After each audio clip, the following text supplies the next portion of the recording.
మధ్యకాలంలో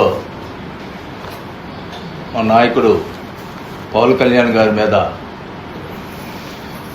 విపరీతమైన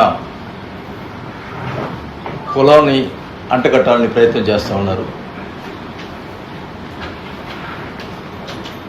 ఈ మధ్య జరిగినటువంటి సంఘటన మీరందరూ కూడా చూశారు. సాయి కృష్ణ అనే వ్యక్తిని మిస్ అయ్యాడు అని చెప్పడం జరిగింది. దాన్ని వైఎస్ఆర్ పార్టీ వాళ్ళు ఒక నాయకుడు ఒక తప్పుడు ఫోటో చూపించి ఇతను ఇలా చనిపోయాడని చెప్పి ఫోటో చూపించాడు. ఆ చనిపోయిన వ్యక్తి అతని చేత చనిపోయిన వ్యక్తి ఆ ఫోటో నవీన్ రెడ్డి అనే అతను.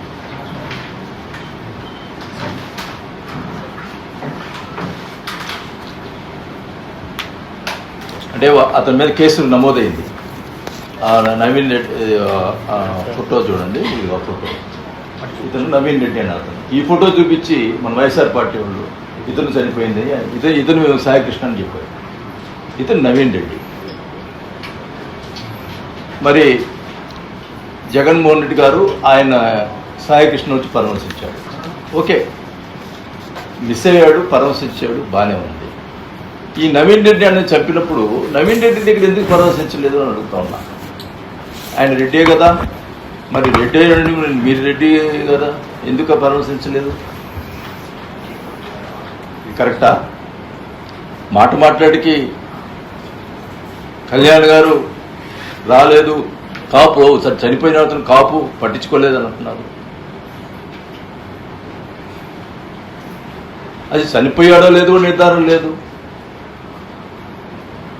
మరి దాని వెంటనే సీఎం గారు, డిప్యూటీ సీఎం గారు అధికారులను పిలిచి వెంటనే సిట్ వేశారు. ఆ సిట్లో నిజ నిర్ధారణ తేలుతాయి. సీఎం గారు కూడా వాళ్ళ ఫ్యామిలీని పిలిపించుకొని మాట్లాడాడు. మీకు సరైన న్యాయం చేస్తామని చెప్పారు. అతను ఎత్తడి రౌడీ షీట్ అయినా కానీ మేమందరం కూడా హ్యూమన్ రైట్స్ ప్రకారం లాకప్ డెత్కి ఎవరు కూడా అంగీకరించరు. దాన్ని నిజ నిర్ధారణ తేలనియండి. అప్పుడు ప్రభుత్వం ఉంది, ప్రభుత్వం యాక్షన్ తీసుకుంటుంది. ఏది జరిగినా కళ్యాణ్ గారి మీద మాట్లాడటం ఏంటండి? కులాన్ని ఆపాదించడం అంటే కాపు కులం మొన్న ఎలక్షన్స్లో 90% 100% పవన్ కళ్యాణ్ వెంట ఉన్నారు. దాన్ని ఎట్లా కొట్ట కళ్యాణ్ గారు కూటమి నుంచి బయటకు వచ్చేటట్లేరు. కాబట్టి కాపుల్ని డివైడ్ చేయాలంటే మాట్లాడితే కాపులు ఉన్నటువంటి వైఎస్ఆర్పీ నాయకుల చేత కళ్యాణ్ గారిని ఇష్టం వచ్చిన మాట్లాడించడం, రెచ్చగొట్టడం, ఏదో చేయడం మాట్లాడే ప్రయత్నం చేస్తూ ఉన్నారు. నేను అడుగుతా ఉన్నాను, ఎలక్షన్ ముందుల జగన్మోహన్ రెడ్డి గారు ఏం మాట్లాడాడు? పేదవాళ్ళకి పెత్తందారులకి మధ్యన పోటీ అన్నాడు. అంటే నేను సరే కోనసీమ ఉత్తరాంధ్ర తీసేయండి, రాయలసీమలో నేను అడుగుతా ఉన్నా, రాయలసీమలో పెత్తనం చేసేది ఎవరండి? మీరు చెప్పండి. రెడ్లు. అంటే అది ఎవరు చెప్పిన మాట అయినా రెడ్లే. అంటే రెడ్లకి పెత్తందారులు రెడ్లు, పేదవాళ్ళు మిగతా కులవాళ్ళు, పేద కుటుంబం వాళ్ళు. అంటే నువ్వు రెడ్ల మీద పెత్తందారుల మీద నువ్వు పోటీ చేయమని చెప్పి అన్నావు కదా. అంటే నువ్వు రెడ్లని నువ్వు దూరం పెట్టినట్టే కదా. అంటే రెడ్లని అంటే రెడ్ల మీద నీ ఉద్దేశం ఏంటి? అది చెప్పండి ఫస్ట్. పెత్తందారులు అక్కడ రాయలసీమలో పెత్తందారులు రెడ్లు, అది జగన్ మీద సత్యం. పెత్తందారులకి పేదవాళ్ళకి మధ్య పోటీ అంటే నువ్వు ఏమని రెచ్చగొడుతున్నావు? రెడ్ల మీద నువ్వే రెచ్చగొట్టావు.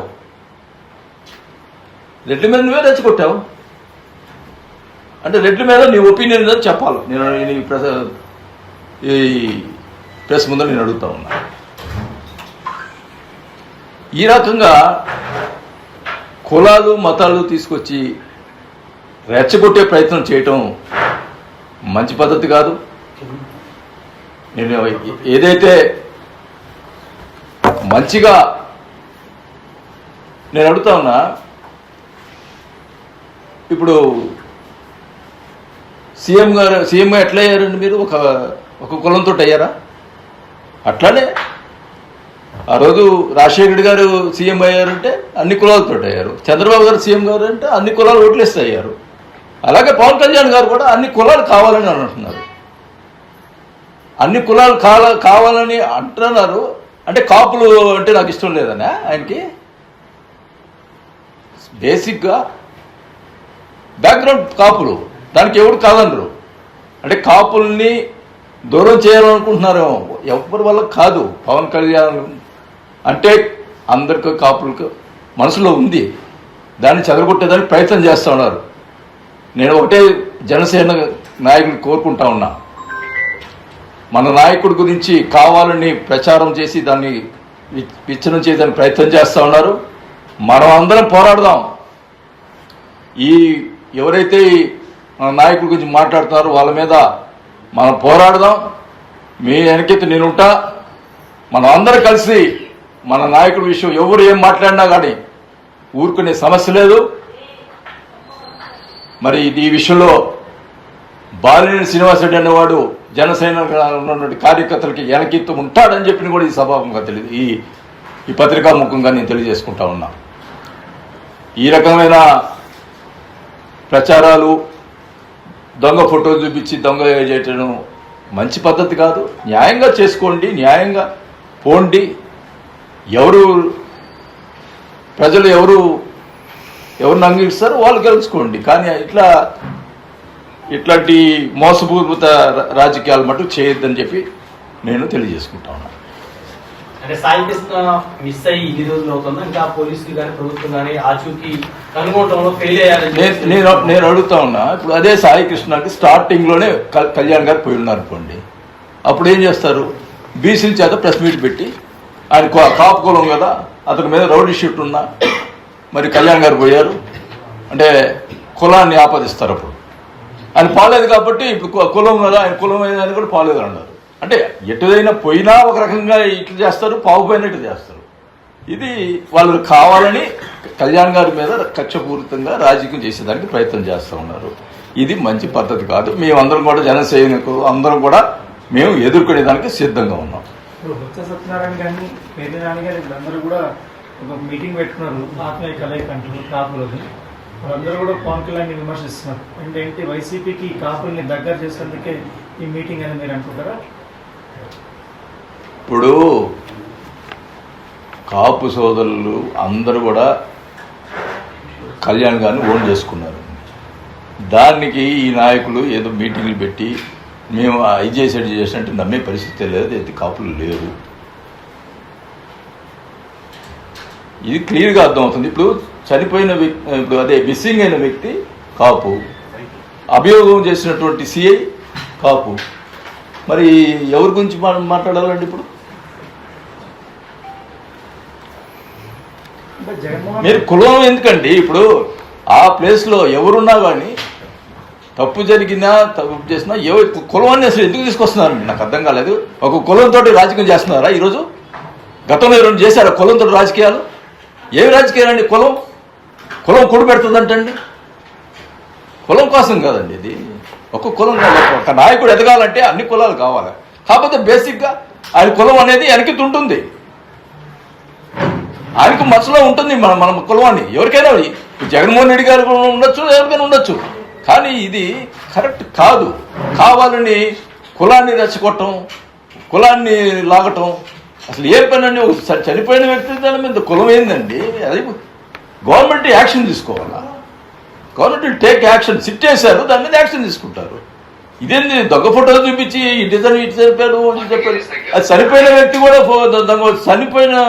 చంపిన వ్యక్తిని తీసుకొచ్చి ఫోటో చూపించడం ఏందండి? ఇదే. Thank you very much. Pawan Kalyan garu ఒక మాట అన్నారండి, ఏది ఆంధ్రప్రదేశ్ బాగుపడాలంటే కుల రాజకీయాల నుంచి బయటపడాలి అని చెప్పేసి. కానీ ఇంకా కుల రాజకీయాలు నడుస్తూనే ఉన్నాయి, ఈ కేసు విషయంలో కూడా నడుస్తూనే ఉన్నాయి. అదే కదండి మేము అంటుంది. కులాలు ఎందుకు వస్తుందండి? ఒక మనిషి లాకప్ డెత్ దానికి సంబంధించిన దానికి కులాలు ఎందుకు వస్తాయి బయటికి? లాకప్ డెత్ చేసిన అతను కూడా సేమ్ కులం అని చెప్పి మీరే చెప్తా ఉన్నారు. సిఐని సేమ్ కులం అంటున్నారు. మరి ఇది కులాలు ఎందుకు బయటకు వస్తున్నాయి? ఎందుకు వస్తున్నాయి? కేవలం కళ్యాణ్ గారి మీద బురద చల్లేదానికే తప్ప వేరే ఉద్దేశమే లేదు. ఇది రాజకీయం. శవాల మీద రాజకీయం చేయటం అండి. పవన్ కళ్యాణ్ గారి భాష మీద తీవ్రంగా ఆక్షేపిస్తున్నారు వైసీపీ వాళ్ళు. తోడు తీస్తా, తాట తీస్తా, ప్రతిపక్షంలో కథనే మాట్లాడి ఉప ముఖ్యమంత్రి కూడా ఆయన అదే భాష మాట్లాడతారు. ఇది ఆయన హోదాకి తగింది కాదు అనేది వైసీపీ వాళ్ళ మాట.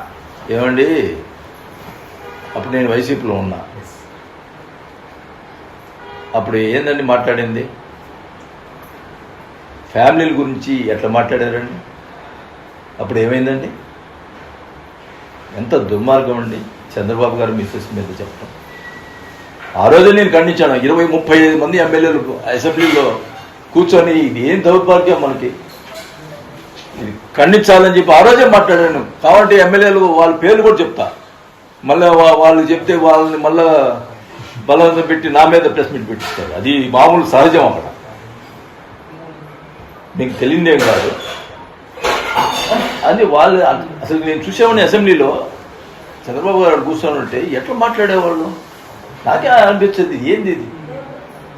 ప్రజలు చూస్తుంటారు కదండి టీవీలో. నేను చెప్పిన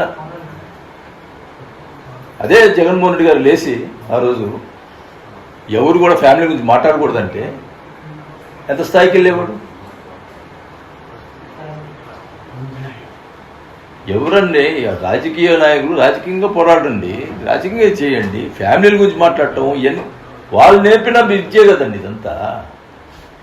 వాళ్ళ మాట్లాడి నేను వైసీపీలో ఎప్పుడన్నా ఒక మాట మాట్లాడేవాడినట్టు మీడియా ముందు మాట్లాడేది అసలు తక్కువ. ఒకళ్ళు మాట్లాడినా ఇట్లా సంస్కారం అనేది ఉండాలి కదా మనుషులకి. ఫ్యామిలీ గురించి మాట్లాడటం, ఇవన్నీ బూతులు మాట్లాడటం ఏంటండి అసలు? ఒకప్పుడు ఎట్లుండేది అసెంబ్లీ అంటే కూర్చోవాలనిపిస్తుంది. ఆ రోజు రాజశేఖర్ గారు అపోజిషన్ లీడర్ ఉన్నాడు, చంద్రబాబు నాయుడు గారు సీఎం ఉన్నారు. వాళ్ళు మాట్లాడుకుంటే రాజకీయంగా మాట్లాడుకున్నారు తప్ప వ్యక్తిగతంగా ఏ రోజు మాట్లాడుకోలేదు. ఉందాక రాజకీయాలు అసలు రోసే గారు ఉన్నప్పుడు ఎట్లా ఉండేది? చలవర్తిగా మాట్లాడుకుంటావు, ఎంతో ఉందాగా ఉండేది. ఇదేంటండి ఇది? ఇంత దుర్మార్గం. అసలుకి ఎమ్మెల్యేలు గెలిపించింది ఎందుకండి? అసెంబ్లీ పోవటానికి కదా, ఇంట్లో కూర్చోటానికి కాదు కదా. 2.5 సంవత్సరంగా ఉంది, మళ్ళీ మేమే వస్తాము. తర్వాత ఈ లెక్కలన్నీ మేము సరే, తెలుస్తాము. ఆ లెక్కలు అసలు ఏంటంటే మాట్లాడితే రపరప అంటారు. అంటే ఏందండి ఇది? అంటే ఏదైనా చంపుతారా ఏంటి? ఏం చేస్తున్నారు? అసలు భాష ఏంటి? మేము వస్తే ఏం చేస్తారండి? ఏం చేయగలుగుతారు? కాకపోతే మన రాజకీయంగా మేము ఒకవేళ ఏమైనా ప్రాబ్లం వస్తే కామ్గా కూర్చుంటాము. మమ్మల్ని వచ్చి పొడుస్తారా ఏంటి? ఇట్లాంటి వాళ్ళు భయపడతావా ఏంటి? ఇవన్నీ ఇది కరెక్ట్ కాదు. రాజకీయంగా మేము వస్తే ఇది చేస్తాం అంటే ఇప్పుడు వీళ్ళు చేయమునా ఏంటది? ఇది అన్యాయంగా. అది ప్రజలు గమనిస్తున్నారు. మంచిగా మాట్లాడి మంచిగా చేస్తే ప్రజలు ఎవరైనా ఆదరిస్తారు, చేస్తారు. ఒకసారి ఆదరిస్తారు. ఇదేంటండి ఇట్లాంటి రాజకీయాలు? నిజంగా ఇంకా రాజకీయాలు ఎందుకున్నామా అనిపించే పరిస్థితిలో ఉన్నాం మేము ఈరోజు. సాయి కృష్ణ మిస్సింగ్ కేసులో సిఐని ప్రభుత్వం కాపాడుతుందంటూ వైసీపీ నేతలు మాట్లాడారు. ఏంటి ఇప్పుడు సిఐని అరెస్ట్ చేశారు కదా, దాని మీద విచారణ జరిపిస్తా ఉన్నారు. సిట్ వేశారు. ఆ సిట్ లో సస్పెండ్ చేశారు. సస్పెండ్ చేశారు. ఇప్పుడు సిట్ వెరిఫై చేస్తున్నారు. ఆ వెరిఫై అతను తప్పు ఉంటే డెఫినెట్గా ప్రభుత్వం యాక్షన్ తీసుకుంటుంది. సీఎం గారు చెప్పారు కదా, వాళ్ళ ఫ్యామిలీ చెప్పారు. వాళ్ళ ఫ్యామిలీ కూడా మాకు నమ్మకం ఉంది సీఎం గారి మీద, మాకు న్యాయం చేస్తారని చెప్పి పరామర్శించడానికి అక్కడ పోయి వాళ్ళ అమ్మని అబ్బాయి పేరు ఏదైనా అడిగితే అంటే ఏంది? ఏం ఉద్దేశం ఏంది? వాళ్ళు కంప్లైంట్ వాళ్ళ మదర్ ఇచ్చిన కంప్లైంట్ ఎప్పుడైతే ఇచ్చారో వెంటనే యాక్షన్ తీసుకున్నారు. దానికి ఏం తేడా ఉందా? ఏం లేదే. Thank you. నేను అడుగుతాను, అతన్ని అసలు ఏం లేకుండా చేశారు, బుడిద చేశారని మాట్లాడినాళ్ళు. మరి కత్తి ఫోటో ఎట్లా చూపిస్తున్నారు చెప్పండి? ఎట్లా చూపిస్తారు చెప్పండి? కత్తి ఫోటో ఎట్లా చూపిస్తారు? ప్రజలు అర్థం చేసుకోవాలి. ఇది ఎవరు కూడా ఎంతటి వాడైనా ఏం తప్పు చేసినా కూడా లాకప్ డెత్ అనేది ఎవరు యాక్సెప్ట్ చేయరు. హ్యూమన్ రైట్స్ ఉంటాయి, కోర్టు ఉంటుంది, కోర్టులు ఉంటాయి, కోర్టులు ఏమంటే చేసుకోవాలా. దానికి ఎవరు యాక్సెప్ట్ చేయరు. దాని మీద తప్పకుండా సిట్ వేస్తున్నారు. దాని ప్రకారం ఏం తప్పు జరిగితే దాని మీద యాక్షన్ తీసుకుంటారు.